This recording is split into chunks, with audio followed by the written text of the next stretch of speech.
అమ్మలారా అక్కలారా మాయ లేదు మంత్రం లేదు. ఇదైతే బోటి కూర. నాకైతే కొంచెం ఇష్టం ఉండదు. మేక కూర అంటే నాకైతే ఇష్టం, కానీ ఈ బోటి కూర తినాలంటే నాకు చాలా కష్టం. ఇది రొట్టె ఉంటేనే నువ్వు కూడా పోతుంది, లేకపోతే పోనే పోదు. ఇప్పుడైతే మా ఇంట్లో పిండి లేదు, చేసుకునే ఓపిక లేదు. ఎట్ట తినాలరా అని అయితే స్టార్ట్ అయితే చేసిన. ఎలాగో అలాగా తిందామని మా వారైతే అన్నారు. అగో అదేమో టపా టపా వేలుతా ఉంది, నా గుండె టిపా టిపా అంటా ఉంది. ఎట చేతామురా నాయనా అని అంటే, ఎటను అట చెయ్యి అమ్మా తిందాము అని మా వారు అనబట్టే ఇంకా ఎటను అట చేసిన. అంగడి ఉండే మా ఊర్లో, అందుకే చేసిన, తెచ్చిర్రు. ఇంకా మొత్తానికైతే దగ్గర పడుకొచ్చింది చెయ్యడము.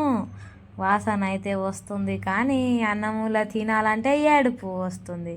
రొట్టె అయితే బాగుండు, ఎట్ట చేతాం రా లింగా.